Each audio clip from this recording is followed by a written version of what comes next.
Question پہلے میرے پاس ہے، پہلے دو میں پچھلے دفعہ کے کویشچن لے لیتا ہوں پھر آفر والا لیتا ہوں۔ پہلا ہے کہ ایک بہن نے یہ فرمایا کہ انہوں نے اپنے بچے کا نام عبداللہ رکھا ہے، تو بعض نے کہا یہ عبداللہ بھاری نام ہے، شاید وہ بچہ بیمار رہتا ہے تو اس نام کا یہ اثر ہے، لہٰذا آپ اس نام کو بدل لیں۔ لیکن ہمارے نبی کریم صلی اللہ علیہ وسلم کا فرمان عالی شان یہ ہے کہ سب سے بہترین ناموں میں عبداللہ اور عبد الرحمن ہیں، ان دو ناموں کو سرکار نے بہترین قرار دیا ہے۔ یہ ہمارے جو ریڈی میڈ مفتیان کرام ہوتے ہیں، معذرت کے ساتھ بہت سارے ایسے ہوتے ہیں جن کو الف بے بھی دین کی پتہ نہیں ہوتی ہے، اور وہ اس طرح کے جملے کہہ کر سامنے والے کو بدگمان بھی کرتے ہیں، پریشان کرتے ہیں، ٹینشن میں مبتلا کر دیتے ہیں۔ اب ان سے یہ سوال کیا جائے کہ کیا آپ کو علم غیب ہے کہ آپ کو یہ پتہ چل گیا کہ جی نام سے یہ اثرات ہوتے ہیں؟ حالانکہ اچھے نام کے کبھی بھی برے اثرات نہیں ہوں گے، یاد رکھیں۔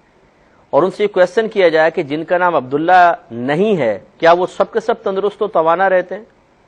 تو اس کا مطلب یہ ہوا کہ جس کو کوئی بھی بیماری ہو وہ اپنا نام بدلے، تو ہر نام پھر ایسا ہو جائے گا کہ جس میں، اور ہر شخص کو کوئی نہ کوئی بیماری تو ہوتی ہے، تو ہر نام گویا کہ بھاری پڑ رہا ہے۔ تو ناموں کے بھاری واری پڑھنے کا کوئی شرعی طور پہ تصور نہیں ہے۔ اچھا نام ہو تو کوئی حرج نہیں، ہاں برے نام کے برے اثرات ہوتے ہیں۔ خود ہمارے نبی کریم صلی اللہ علیہ وسلم نے نام تبدیل فرمائے ہیں، اور ہماری والدہ سیدہ عائشہ صدیقہ رضی اللہ تعالی عنہا ارشاد فرماتی ہیں کہ نبی کریم صلی اللہ علیہ وسلم ایسے ناموں کو تبدیل کر دیا کرتے تھے جن کے مفاہیم درست نہیں ہوتے تھے، یعنی کوئی خراب معنی نکلتا یا اس میں کوئی مبالغہ آرائی ہوتی، بڑا پن ہوتا، تو سرکار ایسے ناموں کو اکثر پسند نہیں فرماتے تھے، تبدیل کر دیا کرتے تھے۔ لیکن اچھے ناموں کی جس کی خود اللہ کے نبی ترغیب دیں اپنی امت کو، یہ یاد رکھیں کہ جس کی سرکار نے عام ترغیب دے دی اس میں منفی اثرات ہو ہی نہیں سکتے۔ اگر کوئی کہے کہ منفی اثرات ہیں تو خود اس کے اندر منفی اثرات ہیں اصل میں جو باہر آ رہے ہیں، ان کو تھوڑا خیال کرنا چاہیے۔ باتیں کویشچن ہی کیا گیا تھا کہ پرویز نام رکھنا کیسا ہے؟ دیکھیں، پرویز جو تھا یہ خسرو پر ایک شخص تھا جو مجوسی تھا، آتش پرست تھا، اور جب نبی کریم صلی اللہ علیہ وسلم نے اس کے پاس دعوت اسلام کا خط بھیجا تھا تو اس نے غصے میں آ کر نام مبارکہ رسول صلی اللہ علیہ وسلم کو چاک کر دیا تھا، چاقو سے پھاڑ دیا تھا۔ جب رحمت کونین صلی اللہ علیہ وسلم کو پتہ چلا، آپ نے ارشاد فرمایا کہ ان قریب اللہ تبارک و تعالیٰ اس کے ٹکڑے ٹکڑے کر دے گا، اور ایسے ہی ہوا کہ وہ خود بھی ہلاک ہوا اور اس کی پوری مملکت بھی ہلاک ہو گئی۔ اور نبی کریم صلی اللہ علیہ وسلم کا فرمان ذی شان ہے کہ اچھوں کے نام پر نام رکھو۔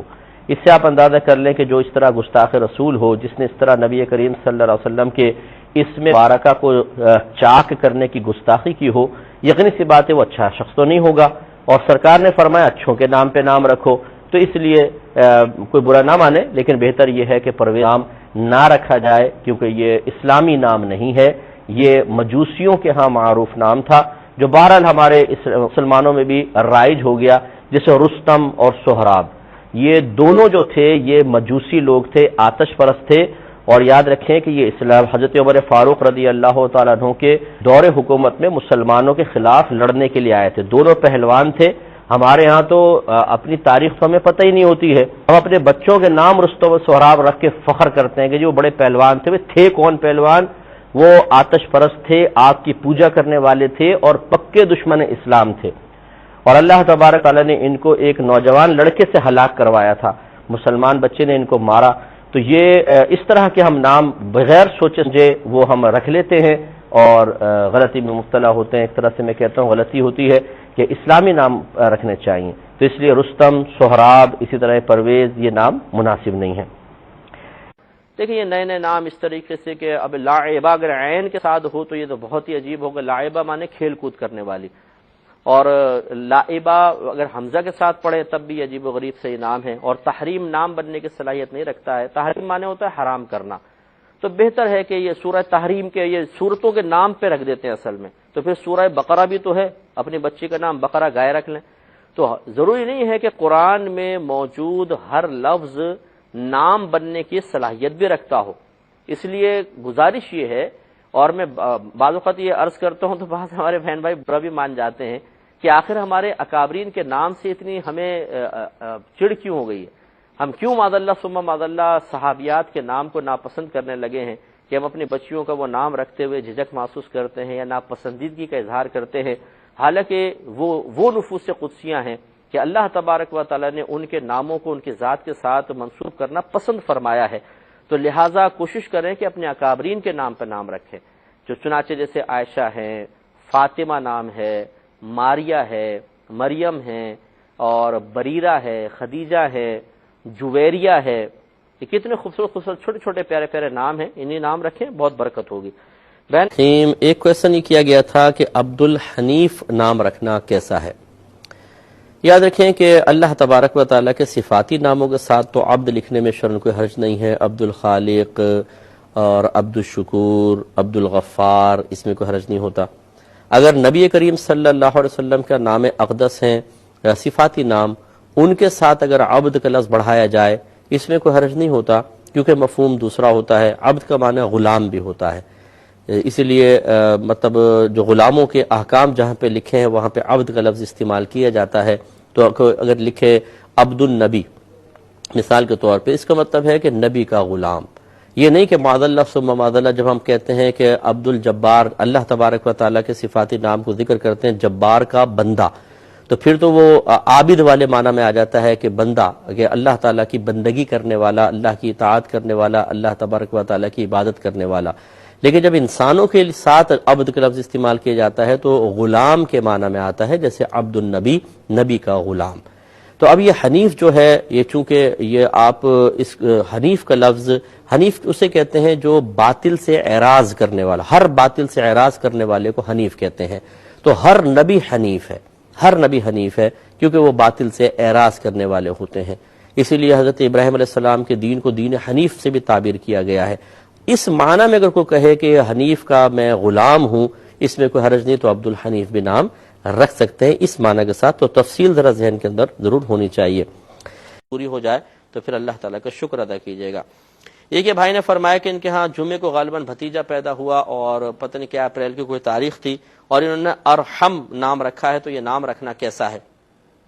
دیکھیے ارحم نام کے اندر ذرا مبالغہ آرائی ہے، ارحم مانے سب سے زیادہ رحم کرنے والا، اور یہ اللہ تبارک و تعالی شان کے ہی لائق ہے، وہ ارحم الراحمین کہلاتا ہے، یعنی تمام رحم کرنے والوں میں سب سے زیادہ رحم فرمانے والا۔ اور یہ نام چونکہ اللہ کو ہی زیبا ہے تو بہتر یہ ہے کہ ارحم نام نہ رکھا جائے۔ ہم آپ سے ہمیشہ دیکھنے والوں کو مشورہ دیتے ہیں، نام ہمیشہ، لڑکے کا نام ہمیشہ محمد رکھیے، پکارنے کے لیے آپ کوئی اور نام رکھ لیجئے۔ مثلا اب یہ ارحم تو مناسب نہیں ہے، آپ کوئی اور نام اس کی جگہ جو بھی آپ رکھنا چاہتے ہیں رکھ لیں۔ مثلا بلال نام رکھا تو محمد بلال، کل نام یہ ہے لیکن حقیقتاً نام محمد ہوگا، پکارنے کے لیے بلال۔ ڈاکومنٹس میں آپ چاہے پورے نام کے طور پہ محمد بلال لکھ دیں، تو یہ محمد نام لڑکے کا ضرور رکھیے۔ نبی کریم صلی اللہ علیہ وسلم نے نام محمد کے بہت سے فضائل بیان فرمائے، اگرچہ اس کی فضیلت میں بیان کردہ حدیثیں ضعیف ہیں لیکن جھوٹی نہیں ہے۔ ضعیف مانے راوی کی وجہ سے حدیث میں کوئی کمزوری پیدا ہو جاتی ہے تو حدیث ضعیف کہتے ہیں، اور یہ ضعیف حدیث فضائل کے حق میں معتبر ہے، یعنی جب فضیلت بیان کرنی ہو تو حدیث ضعیف بھی بطور دلیل پیش کی جا سکتی ہے، اس کا اعتبار کیا گیا ہے۔ لہٰذا ضعیف حدیثوں میں نام محمد کے بہت زیادہ فضائل ہیں، بلکہ اتنی کثرت کے ساتھ یہ حدیثیں ترک سے مروی ہیں کہ اس کو آپ حسن کے درجے تک بھی لے جائیں تو کوئی حرج نہیں ہے۔ لیکن بہرحال ضعیف حدیث بھی ہو تو فضائل کے باب میں معتبر ہے۔ میں انشاءاللہ ایک چھوٹا سا بریک لوں گا اور پھر آنے کے بعد میں آپ کو بتاتا ہوں کہ اس کے کیا کیا فضائل ہیں۔ ہمیں یقین ہے کہ آپ ہمارا انتظار فرمائیں گے۔ میرے ورد لب ہے نبی نبی رسول ہوں۔ بسم اللہ الرحمن الرحیم۔ نام محمد کے فضائل میں ایک فضیلت تو یہ ہے کہ سرکار مدینہ صلی اللہ علیہ وسلم نے ارشاد فرمایا کہ جس گھر میں نام محمد والا شخص ہوگا اس گھر میں اللہ تبارک و تعالی برکت پیدا فرمائے گا۔ اور ایک روایت کے مطابق میدان محشر میں جس شخص کا نام محمد ہوگا اللہ تبارک و تعالی اس سے حساب میں نرمی فرمائے گا۔ اور بھی بہت سے فضائل ہیں، قلت وقت کی بنا پر اس پہ اکتفا کرتا ہوں۔ تو نام محمد بچوں کو ضرور رکھیں، کیا جاتا ہے آپ کا نام محمد رکھنے میں، لیکن فضیلت بہت زبردست ہے۔ ایک یہ بھائی نے کوشچن کیا کہ تہجد کی نہ ہوگا، یہ کہتے ہیں کہ محمد عبید نام رکھنا کیسا ہے؟ مناسب نہیں ہے، کیونکہ عبید مطلب ہوتا ہے چھوٹا سا غلام، یعنی حقیر سا غلام، اور محمد اور اس کے ساتھ پھر اس طرح مناسب نہیں۔ اس لیے بعض اکابرین نے فرمایا محمد اصغر نام رکھنا صحیح نہیں ہے۔ اصغر مانے دوسروں کے مقابلے میں چھوٹا، اب محمد اصغر یہ عجیب مفہوم بن رہا ہے، تو ایسا کوئی نام سرکار کے نام کے ساتھ یعنی اگرچہ وہ سرکار کا نام نہیں ہے، اس وقت ہمارا نام ہے، لیکن بہرحال اس نام کو رکھا اس لیے کہ ہمارے نبی کریم صلی اللہ علیہ وسلم کا نام تھا۔ نام ہوتے ہیں جن کے کوئی مفہوم نہیں ہوتے، جیسے لا ریب، یاسین، طٰہٰ، ایسے نام رکھنے کا کیا حکم ہے؟ دیکھیں ان کے مفہومات تو ہیں، لیکن بعض مفہوم تو ایسے ہوتے ہیں کہ وہ نام بننے کی صلاحیت نہیں رکھتے، جیسے لا ریب۔ لا ریب معنی ہوتا ہے نہیں ہے کوئی شک، لا ریب فیہ، جیسے اللہ تعالیٰ نے قرآن میں فرمایا لا ریب نام بننے کی صلاحیت ہی نہیں رکھتا ہے۔ تو مطلب کوئی بھی چیز آپ کسی کا نام رکھ دیں، کرسی ٹیبل، اور کوئی کہے یار یہ کیا بات ہوئی کرسی ٹیبل، بولے بس میں نے رکھ دیا، تو یہ ایسے تو نہیں ہوتا کہ ہر قرآن کے لفظ کو آپ بطور مطلب کیا ہے۔ دیکھیں ہریرہ چھوٹی بلی کو کہتے ہیں۔ حضرت ابو ہریرہ رضی اللہ تعالیٰ عنہ کی آستین بڑی تھی، اس میں ایک بلی کا بچہ بٹھایا ہوا تھا، سرکار پاس سے گزرے تو مسکرائے، فرمایا ابو ہریرہ۔ ابو مانے ویسے یہ کس کنیت کے لیے استعمال ہوتا ہے، کسی بھی شے سے تعلق کی بنا پر بعض اوقات ابو کا لفظ استعمال کرتے ہیں۔ ویسے ابو مانے باپ بھی ہوتا ہے، ابو ہریرہ بلی کا باپ، لیکن یہاں باپ مقصود نہیں، والے مراد ہے، ابو ہریرہ چھوٹی سی بلی والے۔ یہ سرکار نے مزاحاً آپ کو فرمایا، اور آپ اتنا اس بات کو پسند فرماتے تھے کہ آپ چاہتے تھے مجھے ابو ہریرہ ہی پھر کہا جائے۔ تو یہ باقی کنزہ نام جو ہے، یہ کنز اگر ہوتا تو کنز مانے خزانہ ہوتا ہے، کنزہ کا کوئی مفہوم میرے ذہن میں نہیں ہے۔ بہن نے فرمایا کہ 11ویں ہم کیوں